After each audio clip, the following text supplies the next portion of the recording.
Now let's take a look at how interest rates are affecting equities as investors turn to March to recover from a poor month. Here with more, Yahoo Finance's Jared Blikre. Jared, what are we watching? All right. Well, let's take stock of the U.S. yield curve right now. When we think about interest rates and their effect on equities, it would be easy to say, okay, interest rates got back to 5%. What was happening with stocks the last time this happened? But that would be a false analogy.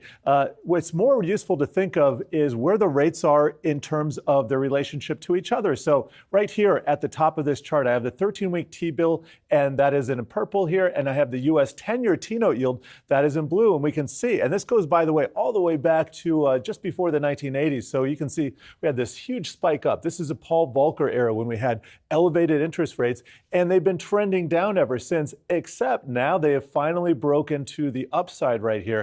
And you'll notice that the 13-week T-bill yield, and that's only about 3 months, that is higher than the 10-year. And so why is that? That has to do with the yield curve inversion, what the Federal Reserve is doing, how they're ratcheting up short-term interest rates, and how those are now above longer-term expectations of where the 10-year. So when this happens, it's called an inversion, and a lot of times this does predict a recession, and we can see with these vertical lines, indeed, this has happened over the last 40 years or so, and usually when we have a recession, we get a big downturn in the market. So we got this in 2007, 2000, around 1990 as well, and going back in time.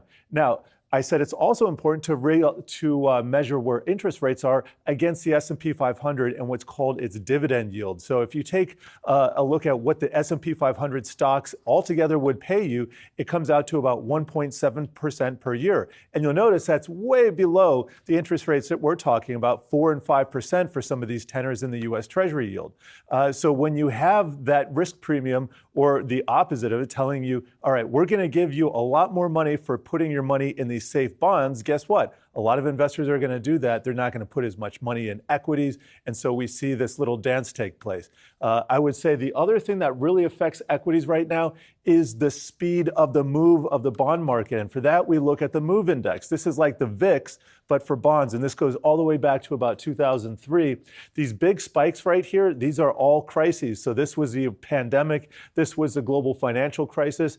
And you'll notice the global financial crisis, much more of a panic for bonds than was anything we've had in the recent past. But the concern is now we've had this other big spike in volatility. Is this going to continue? As long as we see these big spikes in volatility in the bond market, that reduces the ability of the companies and corporations to extend leverage within the system. And then when we have reduced leverage, guess what? That doesn't leave as much room for some of these riskier markets like equity. So all told, it's the speed of the move and also the rates relative to each other. And bottom line, not painting the most bullish picture right now.